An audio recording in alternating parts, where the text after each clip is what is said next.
There's something really strange going on with the Labor Party. The party of the worker is now increasingly the party of the privileged, and this is creating a nightmare for federal Labor leader Anthony Albanese, who woke up in Sydney this morning to this front page headline in the Daily Telegraph: Workers revolt. And the story says that Labor could actually lose its once safe federal seat of Hunter in New South Wales. It's coal mining territory. Labor to the bootstraps, or it was. A survey now shows that Labor is 50-50 with the Nationals. But more interesting, just 1 in 3 voters there say that Labor is the party of the worker. And the Labor MP who holds that seat, Joel Fitzgibbon, has been saying, wait, he quit Labor's front bench last week saying the same thing. Labor's losing touch with the workers, particularly because of its global warming obsession, which is a religion of the upper middle class. And it was the same message again last month, by the way, from 2 big blue-collar unions, the CFMEU and the Australian Workers' Union. They said Labor's losing blue-collar workers, global warming policies. And a new paper from the Australian Population Research Institute just confirmed this really bizarre shift in Labor from the working class to the chattering class. It says on average, 55% of people who did not go to university vote for right-leaning parties like the Liberals and One Nation. And 54% of people who did go to university, graduates, they voted for Labor or the Greens. Joining me a short while ago was Sky News political editor Andrew Clennell. Andrew Clennell, thank you so much for joining me. The news just gets worse for Anthony Albanese, and it seems to me his job just gets harder. Well, I think that's right. I think he's got an issue, and that's why he's going to be at the Tomago aluminium smelter tomorrow. He's got an issue with the tradies. But Scott Morrison seems to be winning the war for their vote. In a sense, it's not an issue that's any different to the election result, Andrew, where the report on the Labor Party's performance found they had graduates from rich suburbs voting for them, and the people in the outer suburbs who are in the key seats were not voting for them. So that's really the situation Labor's been in for some time. That's why their primary vote's at 34%. It was 33 point something at the election. It's 34% now. It hasn't moved.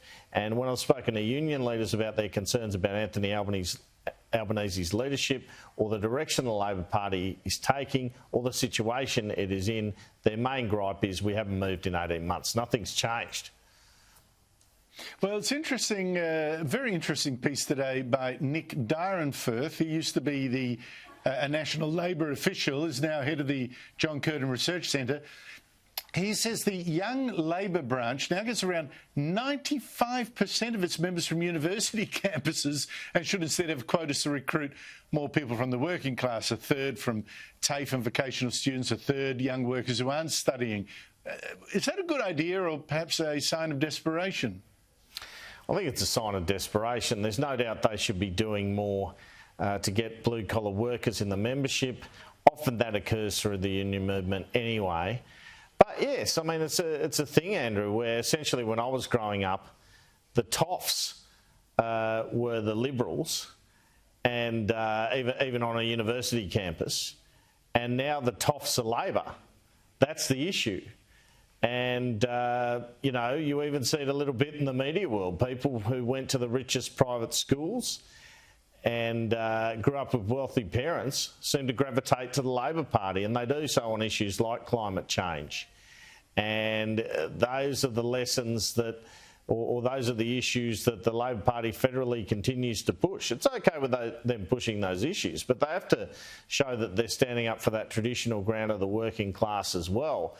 I think one devastating assessment of that Labor Party review of the last election, federal election result, was that essentially the Labor MPs and their staffers got people like themselves to vote for them. The people voting for them, the people supporting them, were from their sort of backgrounds. You know, they weren't Boilermakers, they weren't tradies.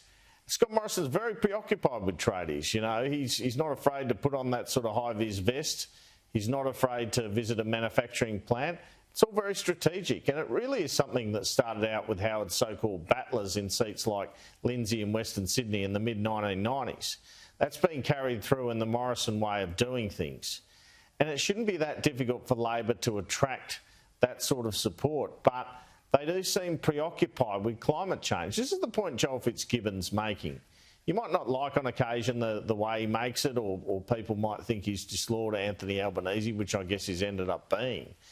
But it's hard to argue that he has a point in that they've got to get from 34 to 40. And I know the pandemic's in the way too, and that doesn't help, but ultimately they have a structural problem with their primary vote. It's not about circumstances. Well, you make a really good point, Andrew, but what is Anthony Albanese going to say tomorrow to the workers at an aluminium plant when global warming policies inevitably make plants like that almost unviable? Yeah, well, it's an interesting one. I don't think there's any sort of announcement. We know last time Scott Morrison went up there, he sort of said, if AGL don't build a gas plant here, we'll do it ourselves to help energise that thing or provide the power for that plant. Many saw that as a kind of a false announcement in the sense they believe AGL are going to build that gas plant to replace the Liddell coal-fired power station anyway. I think Albanese will say that AGL has a plan for gas and renewables to replace the coal-fired power station, but I think it'll be met with some scepticism. I think that might be the case, unless it's going to say we'll manage you into a new job where you can go and clean solar panels on, in the renewable energy farms or something. I don't know. Andrew Clennell, thank you so much indeed for your time. Thanks, Andrew.